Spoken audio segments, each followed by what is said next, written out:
Hola, ¿qué tal amigos? El día de hoy vamos a empezar con un nuevo libro. Es un libro que me llamó la atención su título. Se llama Antes de Adán de Jack London.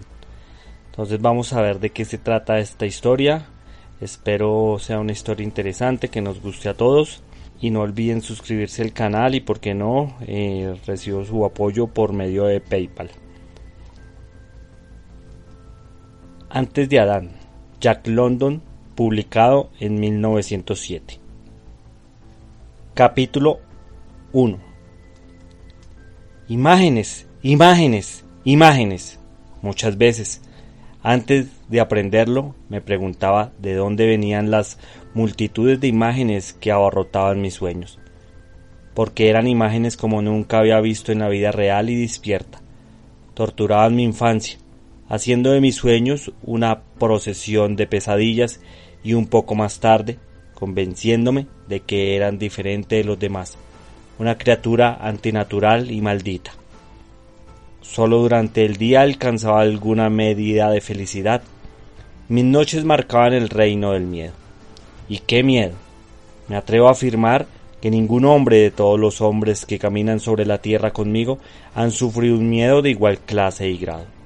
Porque mi miedo es el miedo de hace mucho tiempo, el miedo que era rampante en el mundo joven y en la juventud del mundo joven.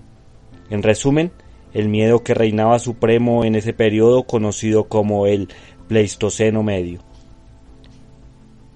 ¿Qué quiero decir? Veo que es necesaria una explicación antes de poder contarles la esencia de mis sueños. De lo contrario, poco podrían entender del significado de las cosas que conozco tan bien.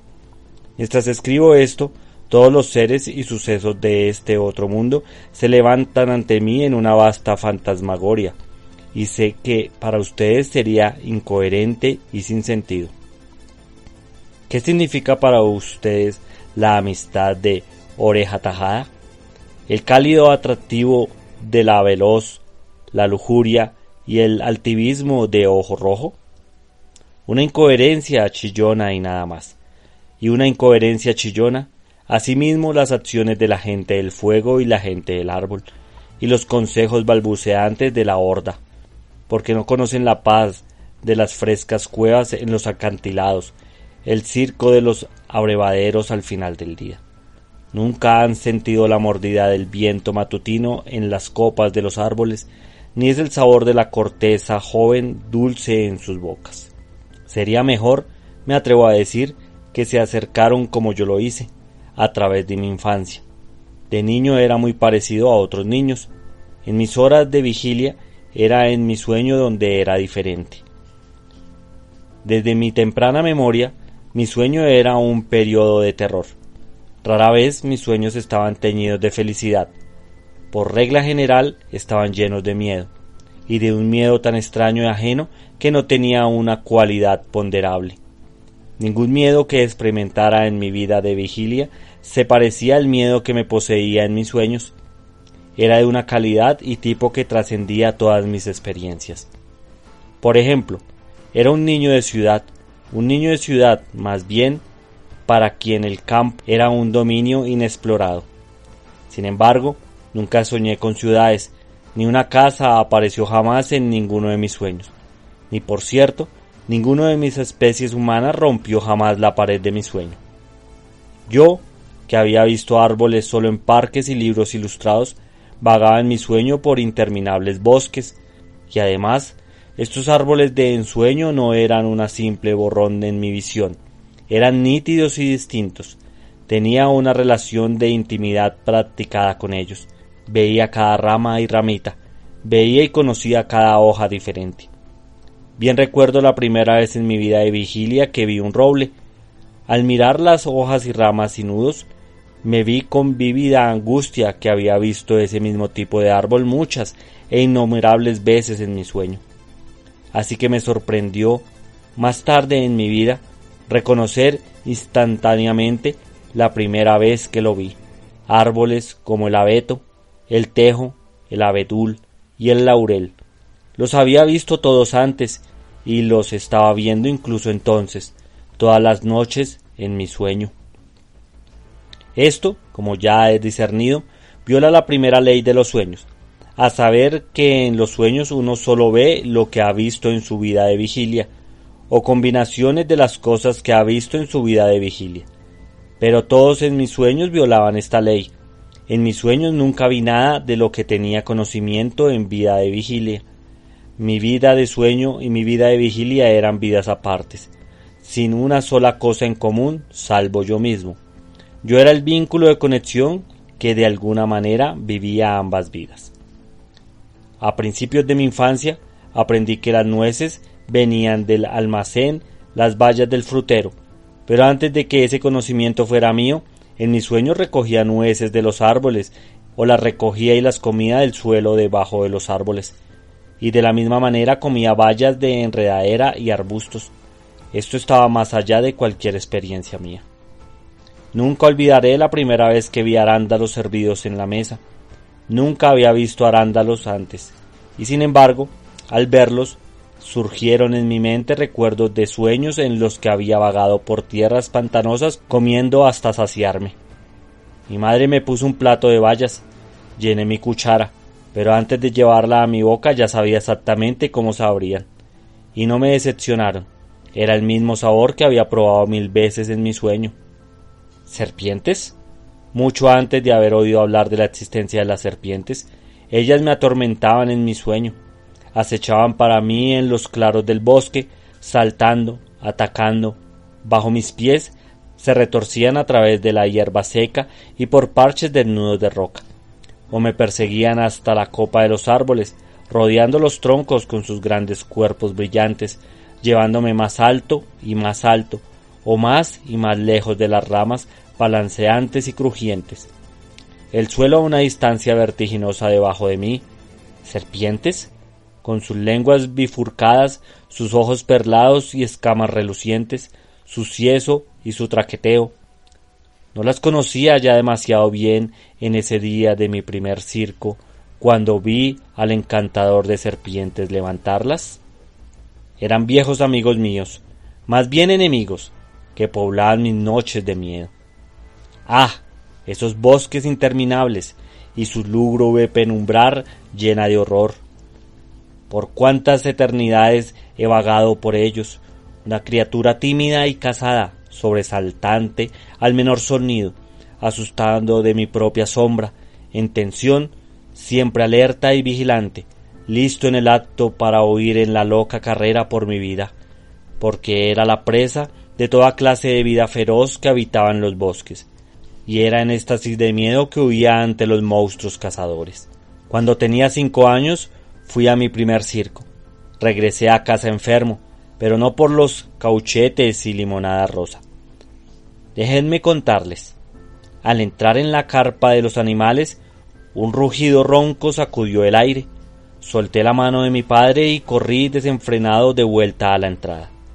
Choqué con gente, me caí, y todo el tiempo estaba gritando de terror. Mi padre me atrapó y me tranquilizó, señaló a la multitud de personas, todas despreocupadas del rugido, y me animó con garantía de seguridad. Sin embargo, fue con miedo y temblor, y con mucho aliento de su parte, que finalmente me acerqué a la jaula del león. ¡Ah! Lo reconocí al instante. La bestia, el terrible. En mi visión interna se desataron los recuerdos de mis sueños. El sol de mediodía brillaba en la hierba alta, el toro salvaje pasteando tranquilamente, la súbita separación de la hierba ante el rápido embate del leonado, su salto a la espalda del toro, el crujido y el bramido, y el crush crush de los huesos, o de nuevo la fresca tranquilidad del abrevadero.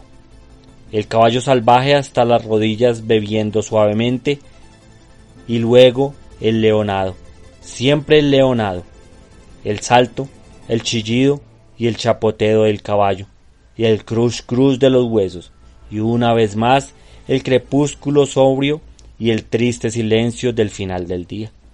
Y luego gran rugir de garganta llena, súbito como una trompeta de juicio, y rápidamente tras él chillar y el castañar de locura entre los árboles, y yo también, temblando de miedo, soy uno de los muchos chillando y castañeando entre los árboles.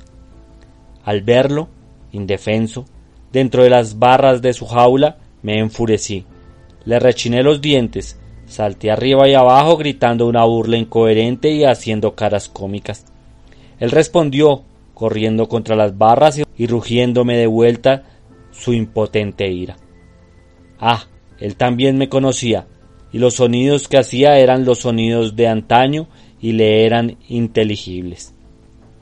Mis padres estaban asustados. ¿El niño está enfermo?, dijo mi madre. Está histérico, dijo mi padre. Nunca les conté y nunca lo supieron. Ya había desarrollado la reticencia respecto a esta cualidad mía, esta semidisociación de mi personalidad, como creo que estoy justificado en llamarla. Vi al encantador de serpientes y no vi más del circo esa noche. Me llevaron a casa, nervioso y alterado, enfermo por la invasión de mi vida real por esa otra vida de mis sueños. ¿He mencionado mi reticencia? Solo una vez confié la extrañeza de todo esto a otro. Era un niño, mi amigo, y teníamos 8 años. A partir de mis sueños reconstruí para él imágenes de ese mundo desaparecido en el que creo haber vivido alguna vez.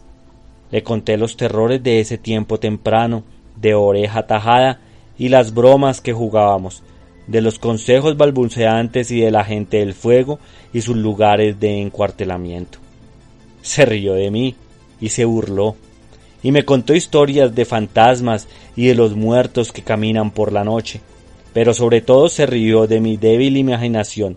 Le conté más y se rió más fuerte. Juré con toda seriedad que estas cosas eran así, y comenzó a mirarme extrañamente. Además, dio asombrosas distorsiones de mis relatos a nuestros compañeros de juegos, hasta que todos comenzaron a mirarme extrañamente. Fue una experiencia amarga, pero aprendí mi lección. Era diferente de los demás. Era anormal, con algo que no podía entender, y contarles solo causaría malentendidos. Cuando la historia de fantasmas y duendes se contaban, me mantenían callado. Sonreía para mis adentros, pensaba en mis noches de miedo y sabía que las mías eran las cosas reales, reales como la vida misma, no vapores atenuados y sombras supuestas.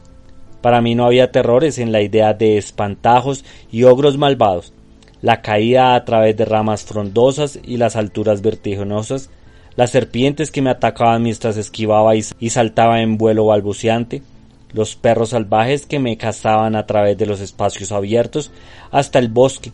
Estos eran terrores concretos y reales, sucesos y no imaginaciones, cosas de carne viva y de sudor y sangre. Ogros y espantajos y yo habíamos sido compañeros de cama felices. Comparados con estos terrores que compartieron mi cama durante toda mi infancia y que aún comparten mi cama, ahora, mientras escribo esto, lleno de años. Bueno amigos, hasta aquí llegó el capítulo 1 de este libro, Antes de Adán. Al parecer, el primer capítulo ha estado muy interesante. Vamos a ver qué nos espera en esta aventura al seguir leyendo este libro. Gracias y hasta la próxima.